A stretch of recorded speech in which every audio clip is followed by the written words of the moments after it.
Hello friends, बहुत बहुत स्वागत है आपका mysurgery.com के इस चैनल पे और मैं हूं आपका दोस्त सौरभ शुक्ला। दोस्तों, हम लोग देख रहे हैं टर्टल वीडियो ट्यूटोरियल्स की सीरीज और इसी सिलसिले में आज हमको देखना है टर्टल स्टैंपिंग।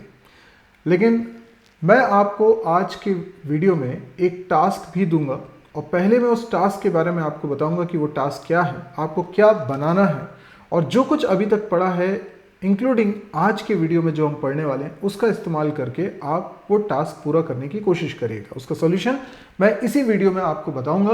तो जब मैं आपको बोलूंगा तब आप वीडियो को पॉज कर लीजिएगा और पहले सॉल्यूशन बनाने की कोशिश करिएगा। सॉल्यूशन उसके बाद आप वीडियो को रिज्यूम करके देख सकते हैं। तो चलिए, सबसे पहले तो मैं आपको बता दूं कि आउटपुट कैसा एक्सपेक्टेड है। तो ये मैं प्रोग्राम को रन कर रहा हूं। आप देख सकते हैं कि सिंपली एक स्क्वायर शेप मूव कर रहा है, एक ऐसा स्क्वायर जिसमें बॉर्डर है ब्लू कलर से और उसके अंदर कलर फिल किया गया है येलो कलर से। अब ये कैसे होता है ये मैं प्रीवियस लेसन्स में बता चुका हूँ। अब इसको मैं मूव करा रहा हूँ 4 कॉर्नर्स पे, यानी एक स्क्वायर पाथ पे वो मूव कर रहा है और हर कॉर्नर पे उसका इम्प्रेशन वहाँ पर कॉपी होता जा रहा है। तो सेम स्क्वायर की कॉपी बनती जा रही है और चारों जगह पर वो आपको दिखाई दे रहा है। तो इस तरह की आपको डिज़ाइन एनिमेशन करके बताना है। तो चलिए, आज का लेसन हम लोग स्टार्ट करते हैं। आज मुझे आपको बताना है टर्टल स्टैम्प क्या होता है। तो बेसिकली टर्टल स्टैम्प का काम ये होता है कि वो टर्टल की कॉपी क्रिएट कर दे। तो ये एक फंक्शन है स्टैम्प नाम का, जिसका हम इस्तेमाल करेंगे टर्टल की कॉपी करने के लिए। और जो कॉपी का इंप्रेशन आएगा वो उसी जगह पर आएगा जहां टर्टल की इस समय पोजीशन है। हम पहले भी पढ़ चुके हैं कि टर्टल कई सारे शेप्स में हम बना सकते हैं। तो जिस शेप में आपको टर्टल को बनाना है आप उस शेप में बना लीजिए। बाय डिफ़ॉल्ट वो क्लासिक शेप में होता है, जो कि एक ट्रायंगुलर शेप होता है। और इसकी अगर मैं कॉपी बनाना चाहता हूँ, कॉपी इन द सेंस इसका सिर्फ स्टैंपिंग करना चाहता हूँ, तो ये कैसे होगी ये मैं आपको प्रोग्राम के ज़रिए बताता हूँ। तो हम लोग यहाँ पर अब कोडिंग करने वाले हैं। मैंने सबसे पहले इंपोर्ट किया है टर्टल, हमेशा की तरह। एक स्क्रीन बनाना है तो मैं लिखूँगा टर्टल डॉट गेट स्क्रीन। इससे जो स्क्रीन हमको मिली है मैं s वेरिएबल के अंदर उसको रख लेता हूँ। देन मुझे टर्टल बनाना है t1 टर्टल डॉट टर्टल। तो ये मेरा टर्टल भी बन चुका है। अब मैं जो ओरिजिनल टर्टल एक सेंटर में दिखाई देता है आपको, उसको हाइड अगर करना चाहता हूँ तो मुझे लिखना है टर्टल डॉट ht। ये सब मैं आपको पढ़ा चुका हूँ पिछले लेसन्स में। अब मुझे क्या करना है, टर्टल की स्टैंपिंग करनी है। तो टर्टल को मैं पहले तो मूव कराता हूँ। जैसे मैंने टर्टल को मूव कराया t1 डॉट फॉरवर्ड 100। ठीक है, अभी इतने पोर्शन को मैं रन करने वाला हूँ। ये मैंने रन किया। आप देखेंगे कि टर्टल जो कि एक ट्रायंगुलर शेप का है वो फॉरवर्ड डायरेक्शन में मूव किया है 100 डिस्टेंस पर। अब मैं चाहता हूँ कि इसकी स्टैंपिंग की जाए। तो देखिए, स्टैंपिंग करने के लिए मैं लिखूंगा t1 डॉट स्टैंप। ये स्टैंपिंग हो गई। उसके बाद मैं टर्टल को आगे मूव करूं। अभी अगर मैं रन करूंगा ना तो कुछ भी फर्क नजर नहीं आएगा आपको, क्योंकि टर्टल जहां पर पहुंच चुका है। देखिए, t1 डॉट फॉरवर्ड फंक्शन को कॉल करने के बाद टर्टल की पोजीशन 100 डिस्टेंस आगे बढ़ चुकी है और वहीं पर उसकी स्टैंपिंग होगी, क्योंकि स्टैंप फंक्शन हमने इसके बाद कॉल किया है। तो टर्टल जहां पर है वहीं पर अगर उसकी स्टैंपिंग हुई तो आपको समझ में आ रहा है, टर्टल जहां पर बैठा है उसी जगह पर उसकी स्टैंपिंग होगी। तो जब तक ये टर्टल मूव नहीं करेगा उसकी स्टैंपिंग दिखेगी नहीं ना। स्टैंपिंग का मतलब क्या है, उसी की एक इमेज, उसी का एक इंप्रेशन वहां पर छप जाएगा। तो ये तब मुझे पता चलेगा जब मैं टर्टल को आगे कहीं मूव कर देता हूं। जैसे मैंने टर्टल को और आगे मूव कर दिया, फॉरवर्ड 100 और कर देता हूं, तो आप देखेंगे कि एक टर्टल की स्टैंपिंग हो चुकी है और उसके बाद टर्टल मूव करता है। तो देखिएगा, ये टर्टल आप देख सकते हैं बीच में उसकी एक स्टैंपिंग हो चुकी है 100 डिस्टेंस पर, उसके बाद फिर 100 डिस्टेंस और आगे चला गया टर्टल। लास्ट में आप टर्टल हाइड भी करा देंगे ना, तो ये जो स्टैंपिंग हो चुकी है वो तो दिखाई देगी। जैसे मैं करके बताता हूँ, यहाँ पर मैंने टर्टल को हाइड कर दिया, t1 डॉट हाइड। हाइड कैसे करेंगे? हाइड टर्टल ht फंक्शन की मदद से। और अब मैं इसको रन करूँगा तो आप देखिए लास्ट में जो टर्टल जहाँ पहुँच गया वो टर्टल दिख नहीं रहा है जो एक्चुअल में टर्टल है, बाकी जगह सिर्फ उसका इंप्रेशन, उसकी स्टैंपिंग है। तो आप ऐसे कितनी भी जगह उसकी स्टैंपिंग कर सकते हैं। तो हो सकता है कि आप टर्टल को कई जगह मूव कराएं और उसकी स्टैंपिंग कई बार करते जाएं। ऐसा भी मैं करके बताता हूं। जैसे मान लीजिए कि मैं एक लूप लगाता हूं, एक फॉर लूप लगाता हूं कुछ 10 बार, और हर बार मैं t1 डॉट lt करता हूँ, और पहले फॉरवर्ड करता हूँ। फॉरवर्ड तो मैं कर चुका हूँ 100, उसके बाद मैं करता हूँ t1 डॉट lt और इसमें कर देता हूँ लेट्स से 60। ओके, तो 60 डिग्री ये लेफ्ट की तरफ चला गया, और उसके बाद फिर मैं स्टैंपिंग कर देता हूँ। और स्टैंपिंग करने के बाद क्योंकि ये लूप लगा है ये चलता रहेगा, लास्ट में टर्टल को हाइड करूँगा। ठीक है, तो ये 10 बार चलेगा। लेट्स सी क्या होता है। ओह, क्योंकि इससे एक कितनी साइड्स हो गई, इसमें हेक्सागन बन गया, ये हेक्सागन बन गया है ना। तो ये हेक्सागन में जहाँ जहाँ मूव करता जा रहा है वहाँ हर एक डिस्टेंस के बाद, एक इंटरवल के बाद मैं स्टैम्प फंक्शन को कॉल कर रहा हूँ। तो स्टैम्प फंक्शन के कारण टर्टल का इमेज बनती जा रही है वहाँ पर। तो भले ही लास्ट में टर्टल मुझे नहीं दिखाई दे रहा है, उसको मैंने हाइड कर लिया है, लेकिन जहाँ जहाँ स्टैंपिंग हुई थी वो दिखे। अब अगर आप इस स्टैंपिंग को हटाना चाहते हो तो कैसे हटाओगे? तो इसके लिए ज़रूरी है कि आपको उस पर्टिकुलर स्टैंपिंग का आईडी पता हो। अब वो कैसे होगा?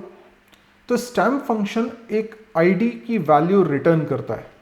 यानी जब आप स्टैम्प फंक्शन को कॉल करते हो t1 डॉट स्टैम्प, तो ये रिटर्न करता है आईडी। हर एक स्टैंपिंग की एक यूनिक आइडेंटिफिकेशन होता है। तो मैं उसको सपोज करो x वेरिएबल के अंदर असाइन कर लेता हूँ। तो अगर मुझे उस स्टैंपिंग को रिलीज करना है, रिमूव करना है, तो मैं क्या करूँगा, एक और फंक्शन होता है क्लियर स्टैम्प, और इसमें ये आईडी पास कर दूंगा तो ये रिमूव भी हो जाएगा। तो इसको भी करके देखते हैं। तो यहाँ पर किस तरीके से किया जाए, मैं पुराना रिमूव करते हुए चलता हूँ। ठीक है ना, पुराना रिमूव कर देता हूँ। पहले स्टैंपिंग करी, फिर मैं इसको आगे बढ़ाता हूँ। आगे बढ़ाने के बाद यहाँ पर कुछ x ले लेता हूँ। चलिए ठीक है, इसमें x ले लिया। x के बाद मैं लिखता हूँ t1 डॉट क्लियर स्टैम्प। लेकिन क्या होगा कि वो बनेगा और इरेज हो जाएगा, तो हमें समझ में ही नहीं आएगा। तो हम चाहते हैं कि वो नेक्स्ट टर्न में इरेज हो। अब नेक्स्ट टर्न में कैसे इरेज होगा, इसको पहले ऊपर लिख देता हूँ और यहाँ पे लिख देते हैं t1 dot clear stamp x। ठीक है, तो क्या कर रहा हूँ पहले मैं स्टैंपिंग कर रहा हूँ, उसके बाद फिर मैं फॉरवर्ड जाता हूँ 100 डिस्टेंस पे, उसके बाद मैं लेफ्ट टर्टल को मूव कराता हूँ 60 डिग्री पे, उसके बाद मैं क्लियर करता हूँ उस स्टैम्प को जो पीछे बन चुका था। तो आप देखेंगे कि टर्टल आगे बढ़ता जा रहा है, पीछे अपना स्टैम्प छोड़ता है, और जैसे और आगे बढ़ता है तो वो पीछे वाले स्टैम्प को रिमूव करता जाता है। चलिए देखिए किस तरीके से दिखेगा। ये देखिए पीछे वाला क्लियर होता जा रहा है। समझ में आया आपको? तो ये होता है क्लियर स्टैम्प। अगर आपने बहुत सारे स्टैंपिंग करी हुई है और सभी स्टैंपिंग को आप रिमूव करना चाहते हो, तो भी आपके पास एक तरीका है, वो है T1 dot clear stamps. Clear stamps एक फंक्शन है जिसके कारण हम वो सारे स्टैम्प्स क्लियर कर सकते हैं जो हमने इस टर्टल की मदद से बनाए हैं। ध्यान रखिएगा, ये T1 टर्टल से जो स्टैंपिंग हुई है बस उनको रिमूव करेगा। अगर मल्टीपल टर्टल्स आपने बनाए हुए हैं तो दूसरे टर्टल्स की स्टैंपिंग को रिमूव नहीं करेगा। तो क्लियर स्टैम्प्स में हम एक वैल्यू पास करते हैं n। अब ये जो n है इसका क्या मतलब है? देखो, n की वैल्यू अगर होगी नन तो ये क्या करेगा, डिलीट कर देगा all stamps. Delete all stamps मतलब टर्टल T1 के जितने स्टैंपिंग अभी मौजूद हैं उन सब को इरेज कर देगा। और अगर n की वैल्यू कोई पॉजिटिव नंबर है तो वो डिलीट करेगा फर्स्ट n स्टैम्प्स।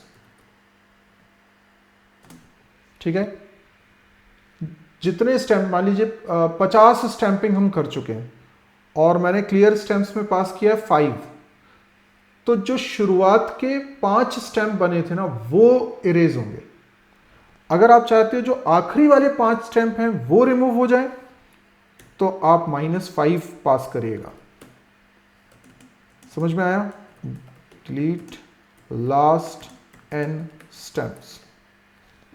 सिंपल।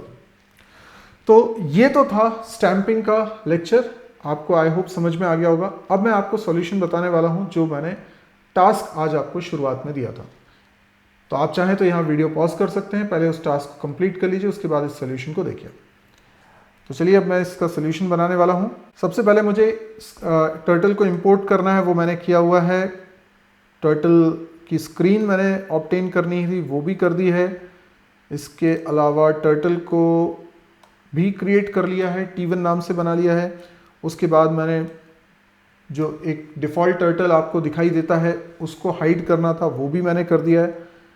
अब हमें क्या करना है, हमें स्क्वायर शेप बनाना है। तो स्क्वायर शेप बनाने के लिए हम क्या करेंगे, सबसे पहले लिखता हूँ T1 डॉट पेन कलर। तो पेन कलर में करना चाहता हूँ ब्लू, क्योंकि ब्लू कलर से हम बॉर्डर बनाना चाह रहे थे। और फिल कलर येलो करना चाहता हूँ, ये फिल कलर येलो हो गया। इसके बाद हम लोग टर्टल का शेप चेंज करेंगे, तो हम लिखेंगे T1 डॉट शेप और शेप कर देंगे इसका स्क्वायर। तो स्क्वायर शेप का टर्टल हो जाएगा, इसलिए जो मैंने आपको टास्क दिया था उसमें स्क्वायर शेप था। अच्छा, लेकिन वो थोड़ा बड़ा दिख रहा था ना, तो उसके साइज को भी हमें चेंज करना है। T1 डॉट शेप साइज, ये भी मैं आपको प्रीवियस लेसन्स में पढ़ा चुका हूँ।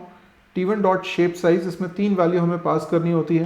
पहली होती है लेंथ, दूसरी होती है विड्थ, ठीक है, और तीसरी होती है थिकनेस ऑफ द बॉर्डर, वो भी मैं 5 रख देता हूँ।